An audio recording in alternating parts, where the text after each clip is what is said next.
मगर जो इंसान जिस काम के लिए लकड़ता है उसका वो काम पूरा बन जा तो अपना भाग सराहना चाहिए। मैं उस सतगुरु की तलाश में था, बतेरी मूर्तियां पूजा करी, बतेरे साधु महात्माओं का संग किया, प्राणायाम भी किया, गायत्री का जाप भी किया, भगवान दे आचार्य तमने गायत्री सीखी। और ये भी कहता हूं कि अपनी हद में भगवान दे आचार्य सच्चे मानस हैं, महात्मा है सच्चे भगवान दे आचार्य। और आज लाइन में पूछा बुरा न मान जाना, लोग भूलते जा रहे उस साल को। राधा स्वामी मत में मेरा कर्म ले गया मेरे को, बल्कि मैं तो राधा स्वामी मतालों तक खिजा करता था कि राधे श्याम कह दी तो अच्छा से राधा स्वामी क्या होया। पर मैंने इस बात का नहीं पता था न कि शब्द कया सतगुरु खोजो है प्यारी, जग में दुर्लभ रतन यही। जब कहते समुद्र मथ्या गया 14 रतन लकड़े थे,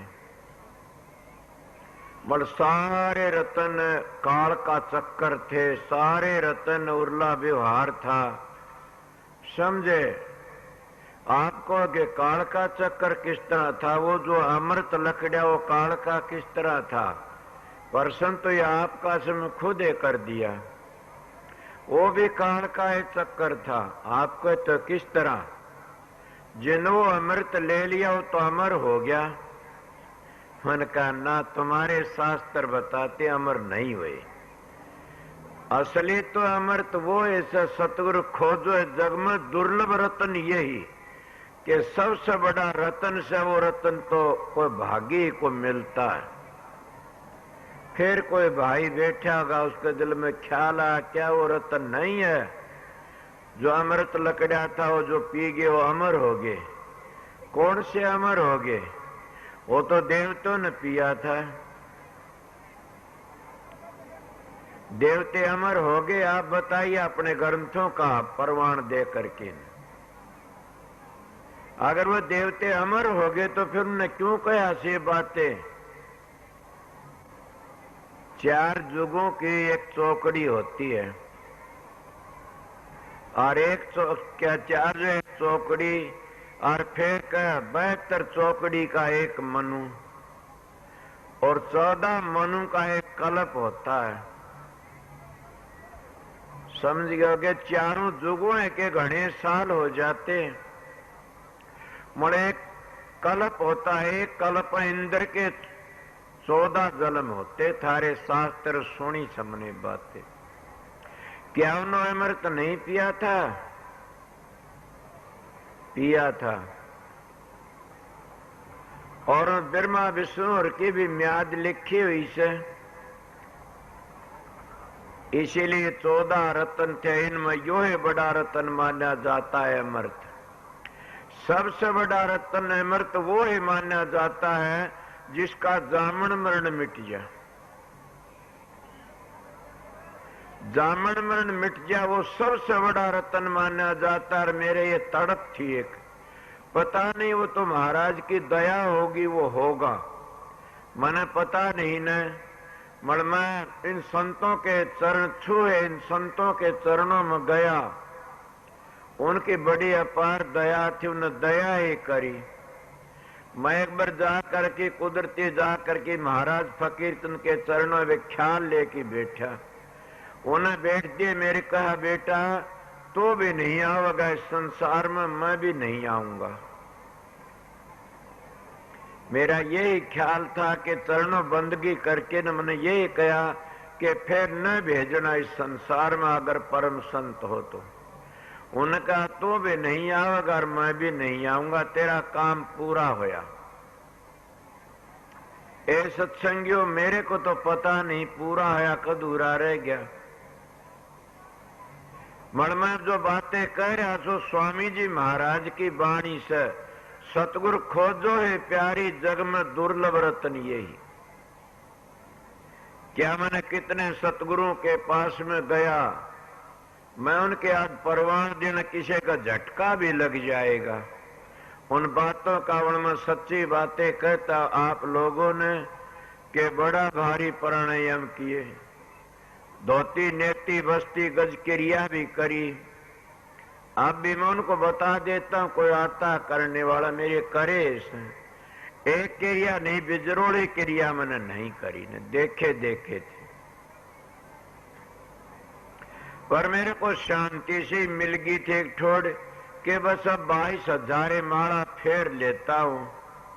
और वो 22,000 किसके थे? वो देवताओं के होते न्यारे न्यारे। जैसे 600 जाप तो गणेश के, समझ गए, और 6,000 ब्रह्मा के, 6,000 विष्णु के, 6,000 शंकर जी महाराज के,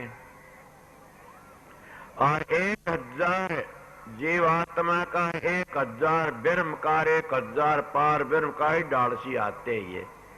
वह 21,606 सांस आते हैं और 21,606 वह माला जाप हो गया। मैं इस जाप को बहुत किया करता था और किस तरह मेरे बाप तो लुकमा करया करता, अगर देख लेगा तो पीटेगा और कुछ कह देगा। मड़गो अमृत नहीं लकड़िया ने, उसने मेरी मदद करी।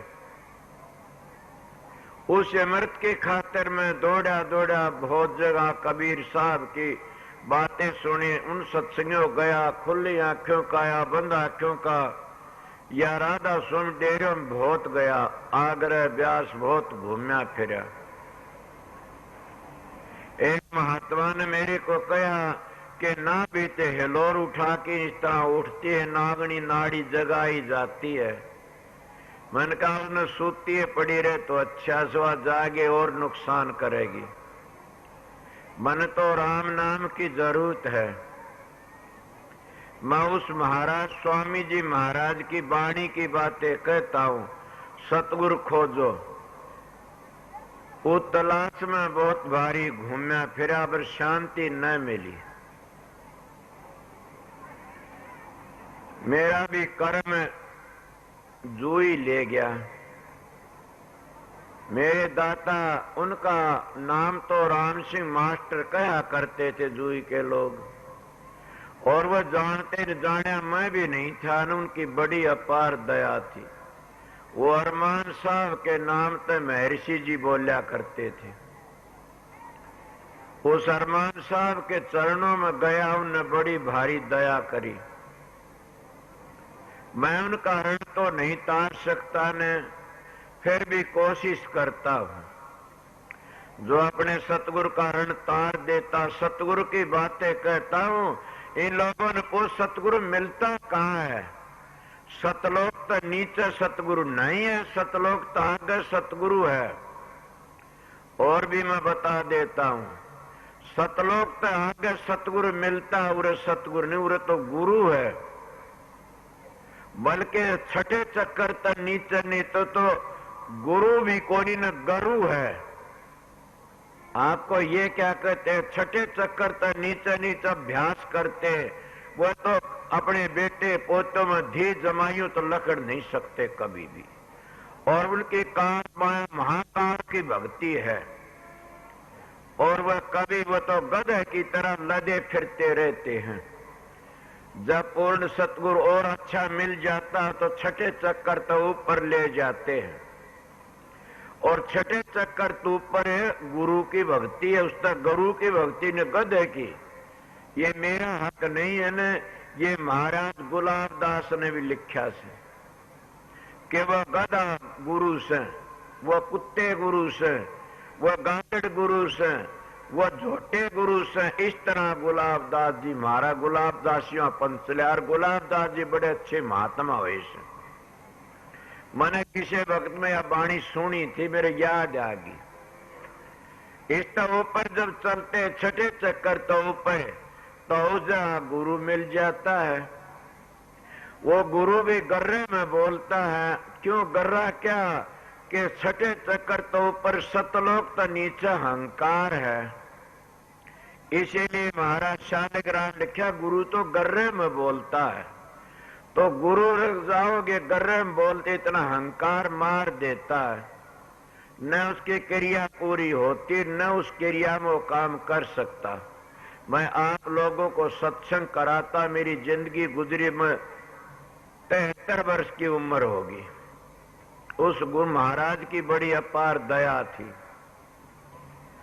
जब उस जगह छठे चक्कर तो ऊपर जाते हो तो सतखंड तक नीचे लग जाओगे, इतने क्या गुरु मिलता है, वो गर्रे में बोलता है, वहां का गया वापस आता है आपको। क्योंकि जब देवी देवते पितर जस होता है, जैसे ब्रह्मा ये भी वापस आते चक्कर काटते, तो इंसान तेरी कौन गति से। इन भी अगर जन्म लेना पड़ता है तो इंसान का क्या गिनती से बताइए। इंसान तो ऐसा जो समुद्र में एक सुई टेक दी। उम्र भी तुम्हारी इतनी, कितनी उम्र बताई मैंने, इसमें थारा हिसाब लगा, कोई 20 वर्ष में, को 50 में, को 40 में, को 60 में, 70 में चले जाते रहे। इतनी उम्र में हम कितने कितने खड़दू करते हैं, बड़े भारी खड़दू करते रहते हैं। मैं सच पूछो, आज मैं मेरे फोटो देखे वो कर रहे थे, मैंने कहा ये पागलों का काम है, मेरे तो दिल में खुशी नहीं है न। मैंने संत सतगुरु में सेवक हूँ, समझ गए। मैं तो अपनी ड्यूटी बजाने के लिए आया था, महाराज ने ड्यूटी दी थी। मैं नहीं सितंबर में खुश हूँ न और हूँ, सच बताता हूँ अपने दिल से बात। और इतना अटंबर करना अच्छा भी नहीं होता न। जो करने वाले, मैं भी अपने गुरु करता मैं कहूं किसकी जबान पकड़ू, किसका हाथ पकड़ लूं, पर मैं तो इन बातों में खुश नहीं हूं। मेरी बातें सीधी न मैंने कोई पूछ की को करता। ये भी बात मेरी सुन लेना कि यहाँ जितना बंद हो जाए दीनो दया रोज तक मैं कहीं भी आश्रमों में आश्रम बन जैसे मैंने कोई पूछ की नहीं करता। मैं तो एक ही बात करता हूं कि मैं ना चाहता हूं सत्संग कर आता हूं, मेरी ड्यूटी हो काम पूरा कर देता हूं। न मैंने और चीज की जरूरत है, न मैंने के डेरों की जरूरत है, न मैंने के को मकानों की जरूरत है। क्यों मेरे गुरु महाराज ने पहली ऐसी ड्यूटी दे दी थी मेरे को कि वो ड्यूटी में पास कर दिया था। कौन सी ड्यूटी दे दी थी कि खाने को रोटी नहीं दी थी, न पहनने को कपड़ा नहीं दिया था, समझ के सोने को खाट नहीं दी थी, न जैसे राम की परीक्षा वासिष्ठ ने करी थी उसी परीक्षा मेरे दाता रासुदयाल ने पहले ये कर ली थी मेरी। तो मैं किसी चीज का आजा तो हो नहीं, न मैंने कपड़े की जरूरत है, न मैंने लत्ते की जरूरत है, न मैंने सर्दी गर्मी की जरूरत। गर्मी महसूस जरूर कर लेता हूँ। मैं आपको बताता हूँ, मैंने जरूरत एक ही चीज के आप लोगों बेनती करता, मालिक इज्जत रख लेना। दाता मैं तेरी शरण में सू, सतगुरु जो ड्यूटी दे की गया से अरमान साहब, वो ड्यूटी को अच्छी तरह निभा देना। मैं उसके लायक तो नहीं था ने, मन में आपके चरणों मत्था टेकी बार बार बंद की करता हूं, मेरे पर रहम करना। मैं आपका बच्चा हूं, मैं पढ़ा लिखा भी नहीं, कहीं तो हिंदी की चिंदी बना लेते, कीड़ी की खाद काटना शुरू कर देते, लड़ाई झगड़ा। मैं तो वो भी नहीं जानता, मेरी बात तजर्बे की बताऊंगा आप लोगों को, जितना मैं कहता मेरा तजर्बा बताता हूं। मैं उस जिंदगी में महात्मा के संग की, ये सारी जिंदगी उन महात्मा संगों में गुजरी, ये मैंने क्रिया बहुत करी। पर मैं आप लोगों को बता देता है सत्संगियों, अगर उस घर में जाना चाहते हैं, मेरी माता सुन और भाई सुन लो, बिल चाहिए पालन बिल तुम कभी नहीं जा सकते न।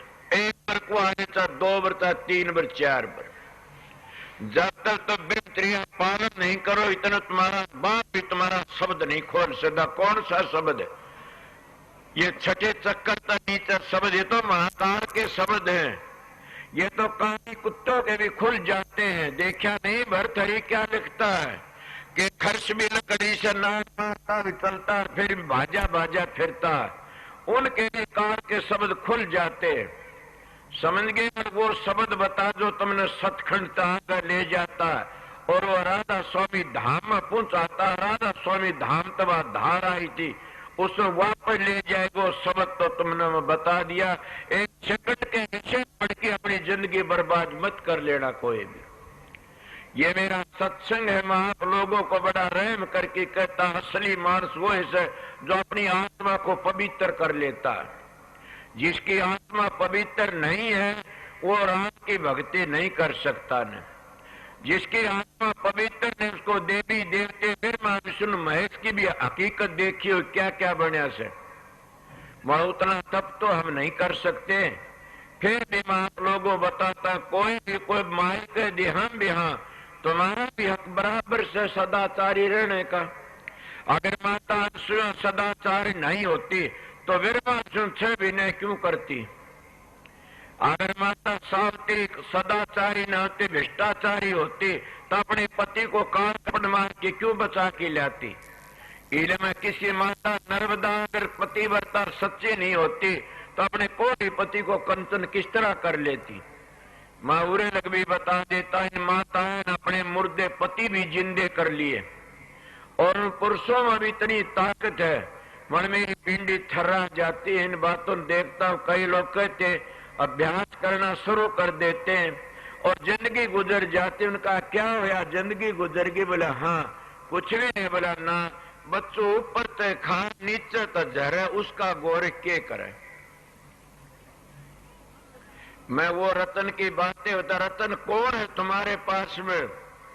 जय भी तुम्हारे अंदर है तो अमृत भी तुम्हारे अंदर है। वो है तो फिर भी जन्म दिवा देगा। मैं बता समुद्र मथन लकड़ा मतलब यो अमृत है तुम्हारा, यो तुमने फिर जन्म नहीं होने देगा न। यो तुमने परले किनारे ले जाएगा। कौन सा अमृत है। जय तो तुम्हारा काम है, अमृत क्या तुम्हारा ब्रह्मचर्या पालन।